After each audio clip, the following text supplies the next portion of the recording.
2,000 miles, wagons, oxen. 1 in 10 people who started the journey didn't finish it, and they went anyway. Tonight, how the Oregon Trail was crossed. 2,000 miles on foot. That's what most people don't understand. They didn't ride in the wagons. They walked beside them for 4 to 6 months over prairies, over rivers, over the Rocky Mountains, in the rain, in the heat, in the dust, walking.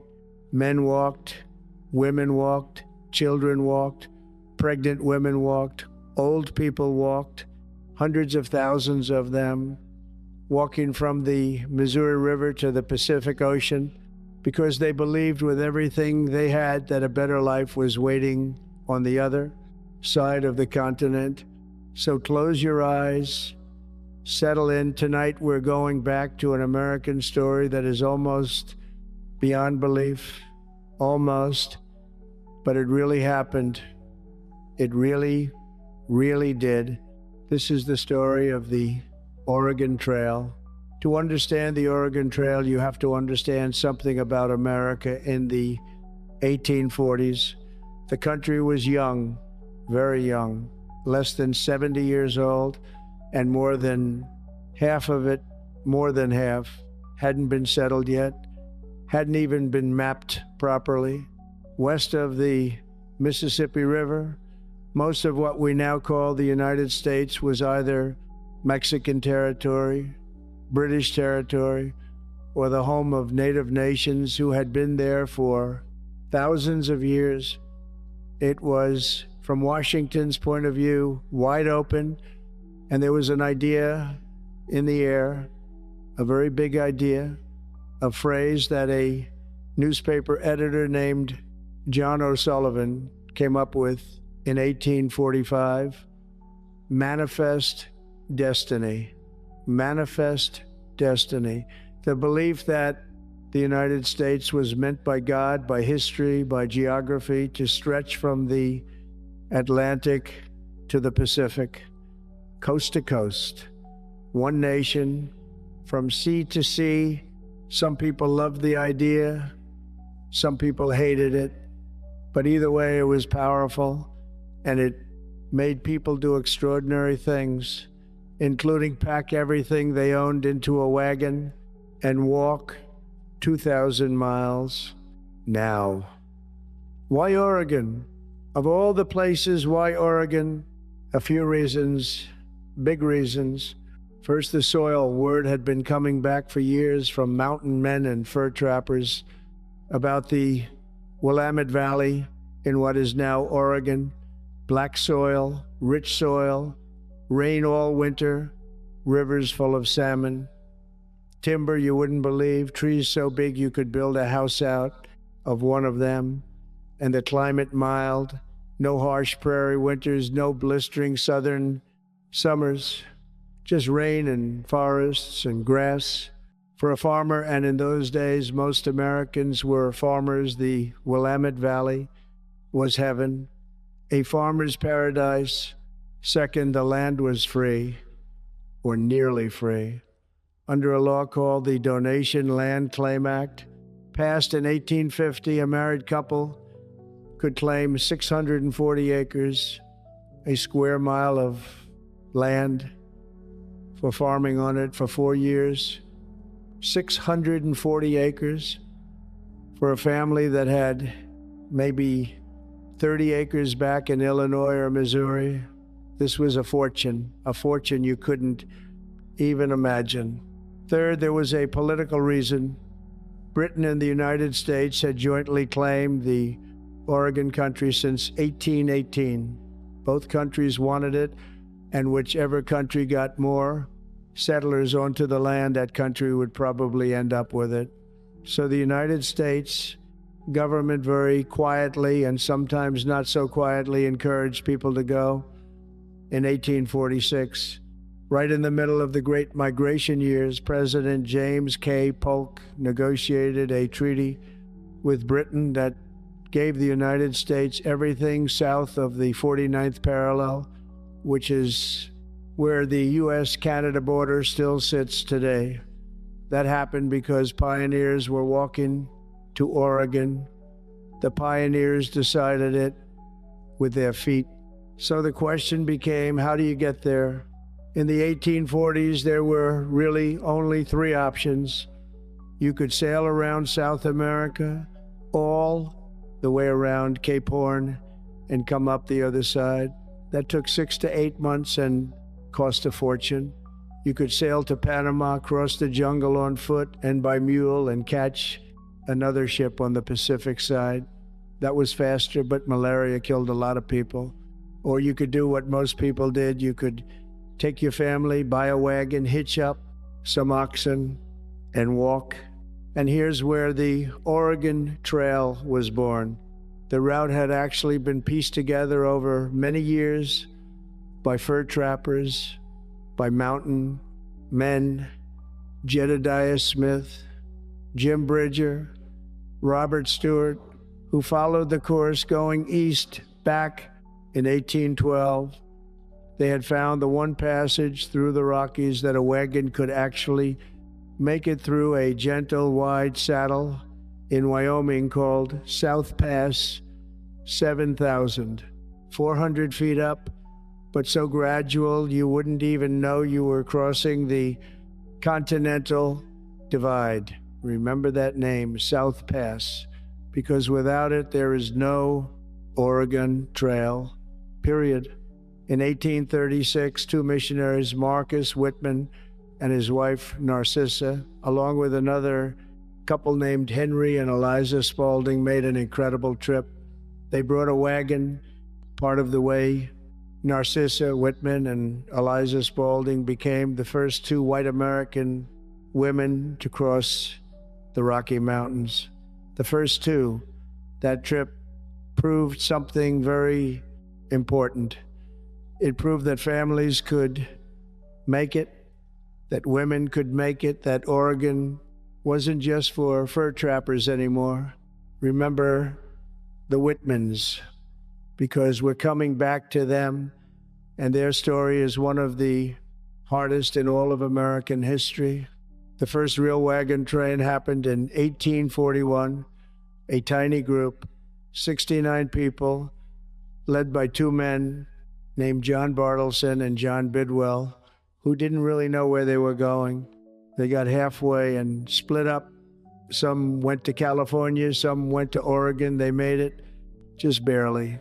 Then 1,842, another 100 pioneers, and then 1843, the year everything changed, the year they called the Great Migration. Nearly 1,000 people, 900 to 1,000, depending on who you ask. 120 wagons, 5,000 head of cattle. They gathered on the Missouri River in a town called Independence, Missouri, and in May of 1843, they rolled out men on horseback, women in wagons, children running alongside, a whole little town on the move. For the next 25 years, they kept coming every spring, thousands more, and then tens of thousands. By the time the Transcontinental Railroad was finished in 1869 and the trail essentially ended, an estimated 400,000 people had walked the Oregon Trail and the related California and Mormon trails branching off of it. 400,000 on foot across a continent. Nothing like it had ever happened. Nothing like it has ever happened since. Now, let's talk about what you actually did to get ready, because this is the part that blows people's minds, truly. First, you needed a wagon, and here's the thing nobody gets right. The wagons on the Oregon Trail were not the big Conestoga wagons you see in the old paintings. Those were too heavy, too big. Your oxen would drop dead before you got halfway. The real wagon was called a prairie schooner, much smaller, about 4 feet wide, 10 or 11 feet long, with a white canvas cover on top stretched over wooden bows. From a distance across the prairie, those white canvas tops look like the sails of little ships on the grass. That's where the name came from. Prairie schooner, a little ship on the plains. Inside that wagon, 4 feet by 10 feet, you had to fit everything you would need for 6 months of travel, everything. And you had to leave room for at least one person to ride, usually a sick person or a very young child or a woman about to give birth. Here's the list, or part of it. 200 pounds of flour per person, 150 pounds of bacon, coffee, sugar, salt, dried beans, rice, yeast, some dried fruit if you could, vinegar, baking soda. That's just the food, and it had to last almost half a year. Then you needed tools, an axe, a shovel, a saw, a hammer, a plane, spare wagon parts, wheels, axles, tongues, because every single one of those things was going to break. And when it broke, there would be no store for 1,000 miles, water barrels, tar buckets for greasing the wheels, rope, a rifle and powder and shot. Then cooking things, a cast iron skillet, a Dutch oven, a coffee pot, tin plates, tin cups, knives and forks, clothes, bedding, a medicine chest, a Bible, maybe a fiddle, and that's it. That was your life for 6 months in a space the size of a small bathroom. Everything else, and this is the heartbreaking part, everything else you left behind. You sold it, or you gave it away, or you buried it in the yard.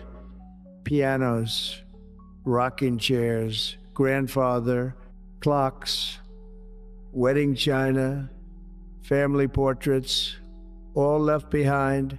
Later, as the trail filled up with pioneers, you could walk along certain stretches of it, and the ground was littered with abandoned furniture, whole pianos sitting out on the prairie, weathering in the rain, because as the oxen got tired and the wagons got heavier, you had to start throwing things out piece by piece. The journey taught people something strange and painful, that almost everything they thought was important they could live without.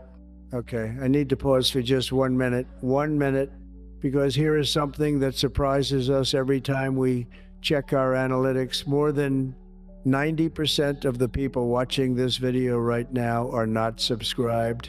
The Oregon Trail, if you grew up in America, you know the name. A lot of us played a video game about it in a school computer lab. You died of dysentery. But the real trail was stranger, harder, and more human than anything a game could ever show you.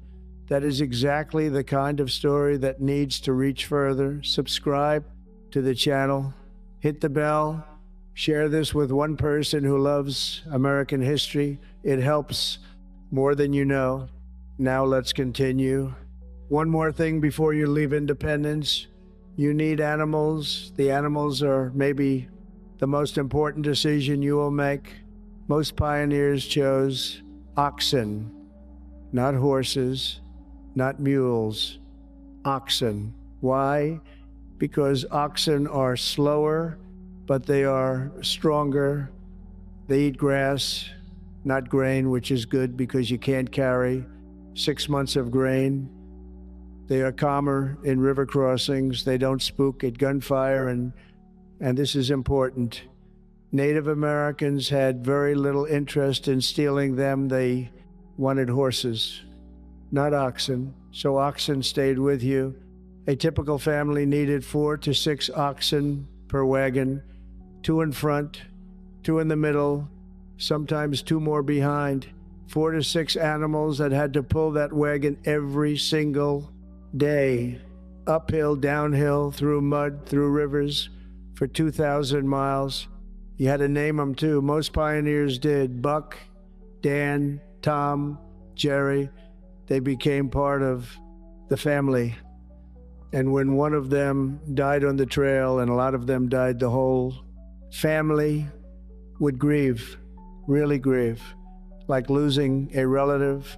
You'd leave Independence, Missouri, usually in April or early May, not earlier because the prairie grass wouldn't be up yet, and without grass, your oxen starve. Not later, because you had to get over the Rockies and the Blue Mountains before the snow came in November. If you missed the snow, well, you remember the Donner Party. That was 1,846 on a different trail, the California Trail, but the lesson was the same. Timing was everything. Miss the window and you die. It was that simple. The first stretch of the trail was easy, beautiful, even rolling Kansas and Nebraska prairie, tall grass, wildflowers, herds of buffalo so huge that pioneers rode home and said, we passed a herd for 3 straight days. 3 days, you couldn't see the other side. The pioneers would travel 15 miles a day. That was a good day. They'd wake up before sunrise, start a fire with buffalo chips, which is a polite way of saying dried buffalo manure. It burned hot and clean. Cook breakfast, bacon, flapjacks, coffee, pack up the wagon, hitch the oxen, move out by 7 in the morning, and walk. They'd stop around noon for what they called the nooning, a break for an hour or two to rest the animals, eat a cold lunch, let everyone stretch out, then back on the trail until 5 or 6 in the evening. At night, the wagons would form a circle. Contrary to what movies show you, the circle wasn't really for fighting off attackers. Attacks were rare. The circle was to keep the cattle in. It was a fence, that's all. And inside the circle, they'd build cooking fires, set up tents, take turns on watch, and go to sleep under more stars than any American today could imagine. Truly. The skies back then, no electric lights for 1,000 miles. The Milky Way blazed over those wagons like a river of silver. Along the trail, certain landmarks became famous, really famous. Every pioneer wrote about them in their journals. They became like mile markers, signs that told you you are on the right path. You are going to make it. The first one was Chimney Rock in western Nebraska. You could see it from 40 miles away. A spire of rock and sandstone rising 300 feet out of the plains like a natural church steeple. When you saw Chimney Rock, you knew you were getting close to the Rockies. Some of the most beautiful descriptions in all pioneer journals are of the first time they saw Chimney Rock on the horizon. Then came Fort Laramie in what is now Wyoming, a trading post, a place to resupply, a place to fix your wagon, a place to see other human faces who weren't in your wagon train. You had usually been on the trail for 6 weeks. By the time you got to Fort Laramie, you smelled pretty bad. You were tired. You ate better there than you had in a month. Then Independence Rock. This one is wonderful. A huge round granite boulder rising out of the high Wyoming plains. The tradition was pioneers would climb up on top and carve their names into the rock, or they'd paint them on using buffalo grease and coal dust or tar. And the goal was to reach Independence Rock by July 4 Independence Day. If you got there by Independence Day, you were right on schedule. If you got there later, you were in trouble. It was nature's calendar. Thousands and thousands of those names are still carved into Independence Rock today. You can go see it. In Natrona County, Wyoming, names of real people: Henry, Sarah, Josiah, Martha, people who stood on top of that rock one hot July afternoon in 1847 or 1852 or 1858 and thought we might actually make it, and they left their name on a rock on the plains of Wyoming to prove they had been there. Some of those names belong to people who did not make it, who died further down the trail, but their name is still on Independence Rock, still there 170 years later. Then came South Pass, and this is the moment every pioneer remembered for the rest of their life, because you've climbed and climbed and climbed. Slowly, you think you're about to hit the big Rocky Mountain crossing, and then you realize you're already on top.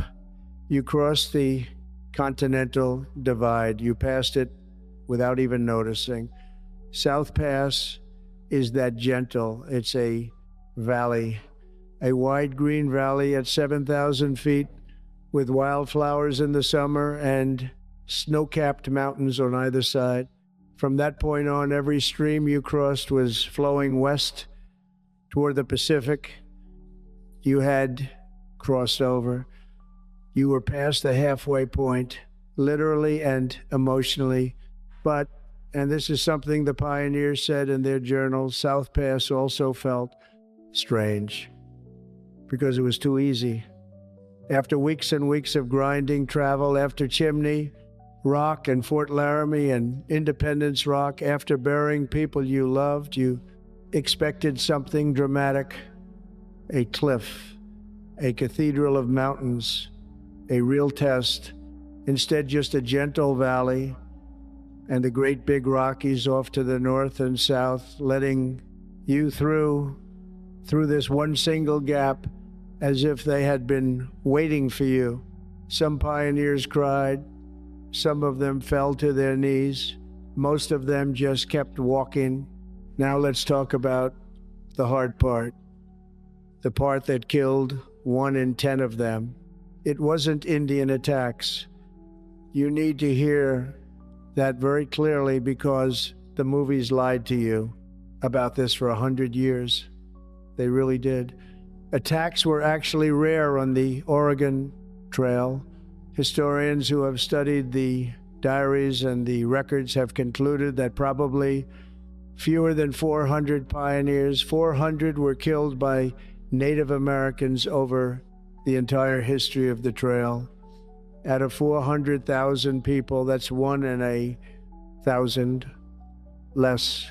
And in fact, Native Americans helped the pioneers many, many times, traded with them, guided them across rivers, sold them fish and meat, rescued lost children. There were misunderstandings. Sometimes there was violence on both sides, but the movies got it very, very wrong. So what actually killed them? Disease. That's the answer. Disease killed far, far more pioneers than anything else by a huge margin, and the number one killer was cholera. Cholera is a horrifying disease. You could be fine in the morning, sick by noon, dead by sunset. It moved that fast. It came from contaminated water. The pioneers didn't understand the connection. But along the trail, certain streams and water holes were getting used by thousands of people and animals, and cholera spread through them like fire. If you played the Oregon Trail video game as a kid, you remember you have died of dysentery. That was real. Dysentery, cholera, typhoid, these were real. Families would go to sleep at night with 5 children, wake up with 4, sometimes with 3, bury them by the side of the trail with a few words and a wooden marker, then keep walking, because if you stopped, your own family would be next. There are graves all along the Oregon Trail, thousands of them, most unmarked, most forgotten. One pioneer woman wrote in her diary, a grave every 80 yards, every 80 yards. for 1,000 miles. That's the part the movies never showed you.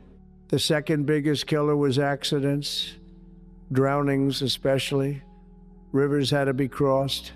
No bridges. Families built rafts or loaded wagons onto ferries, or if the river was low enough, tried to just drive the oxen across. People fell in, children fell in. A wagon could tip and trap a family underneath the canvas. It happened a lot. The Kansas River, the Big Blue, the North Platte, the Green River, the Snake River, each one took lives.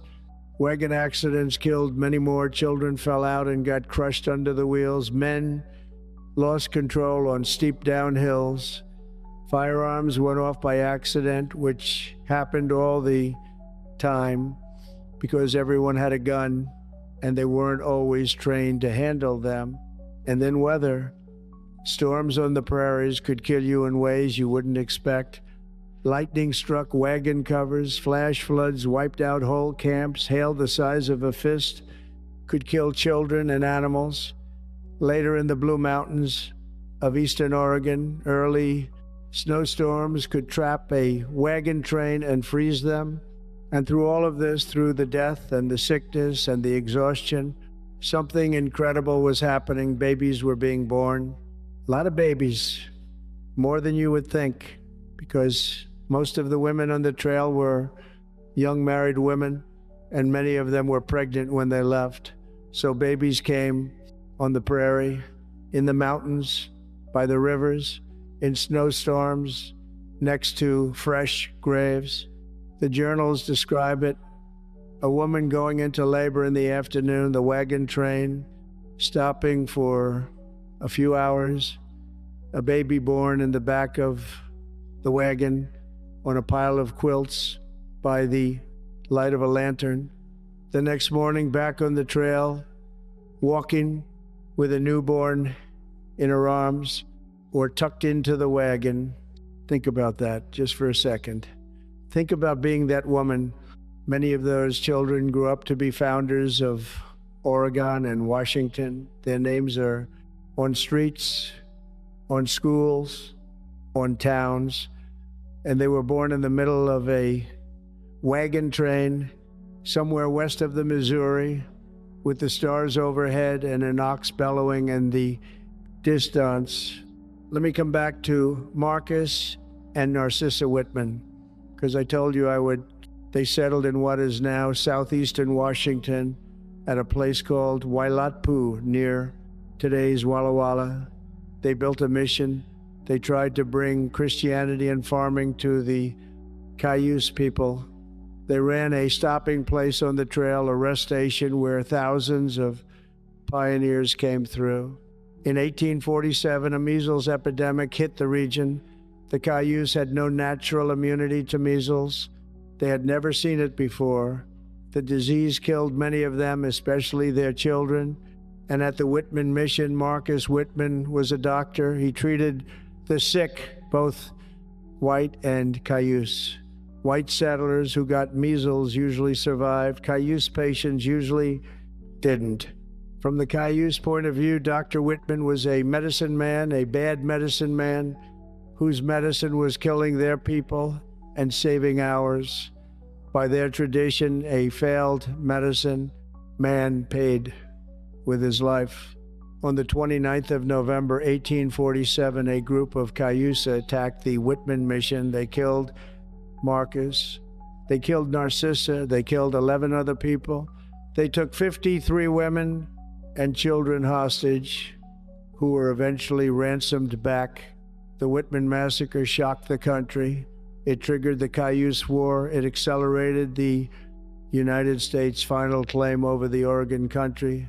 It changed everything. It's one of the saddest, most tangled stories of the whole Oregon Trail. Nobody came out of it right. Everyone suffered. It's one of those American stories where there are no easy heroes and no easy villains, just people, just history. Now the final stretch. After South Pass, you had the hardest part still ahead. You had the deserts of southern Idaho burning hot, dust everywhere, water sources far apart.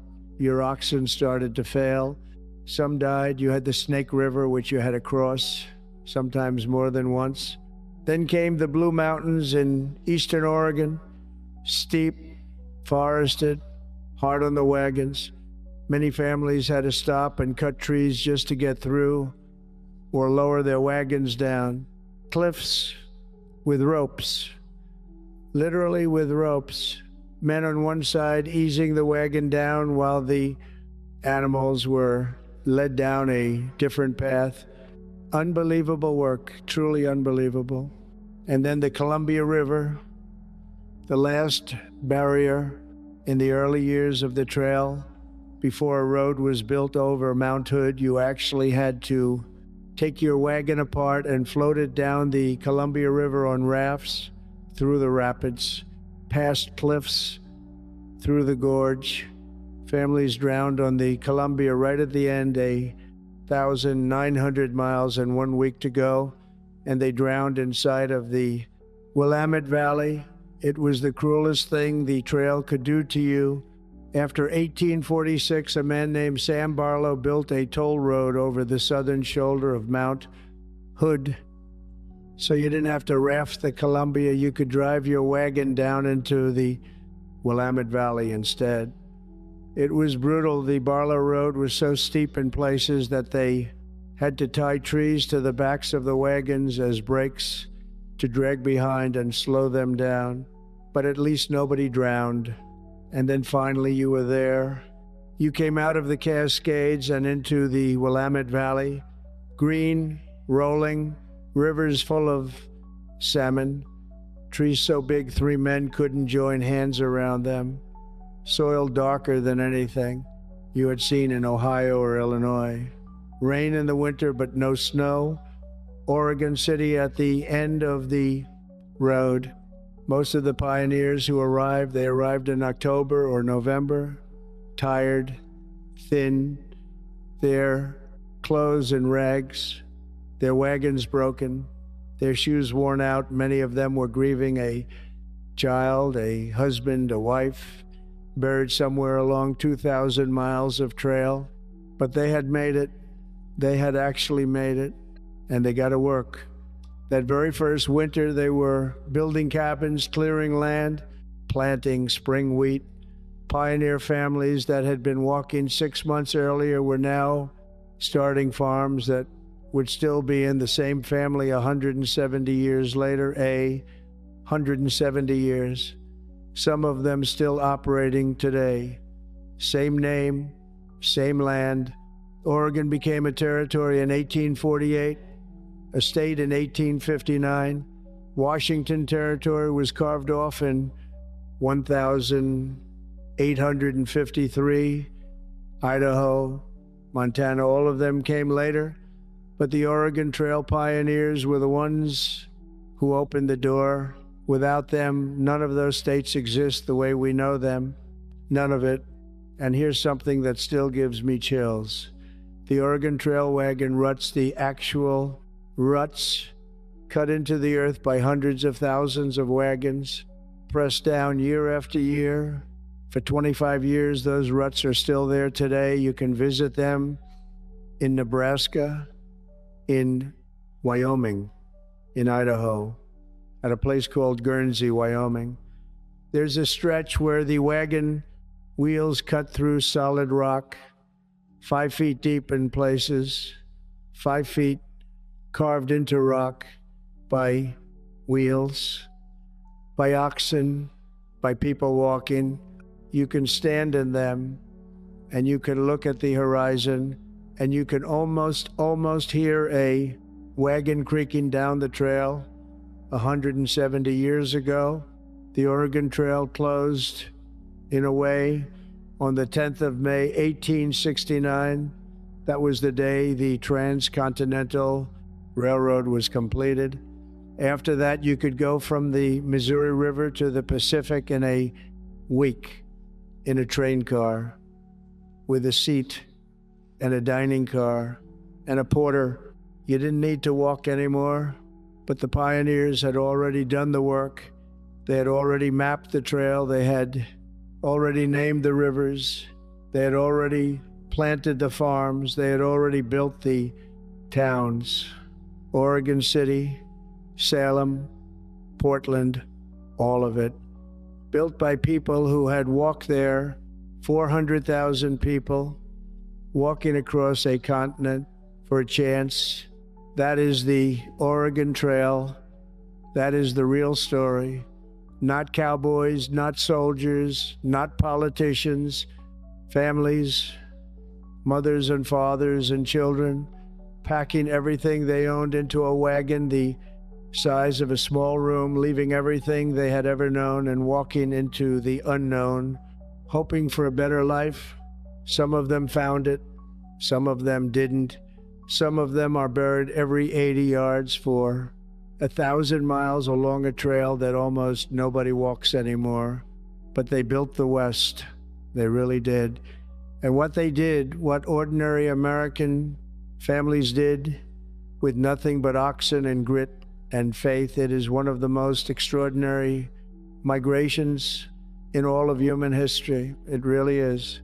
So close your eyes now. Let the wagons fade. Let the dust settle.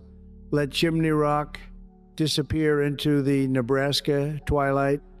Let Independence Rock go quiet with the summer, stars over it, and 1,000 names carved into its side. Let South Pass fall into shadow. Let the Columbia River go dark. Let the Willamette Valley turn green and silent at the end of the trail. Somewhere tonight in Wyoming, those wagon ruts are still there, cut into the grass, cut into the rock, a perfect line pointing west. The last traces of 400,000 people who walked this trail with everything they loved in a little wooden box on wheels. They made it, or they didn't, but either way, they went anyway. Sleep well tonight. You're safe. The fires are out. The oxen are resting. And somewhere in the dark, the prairie wind is still blowing over the old wagon ruts the way it has for 170 years. Good night.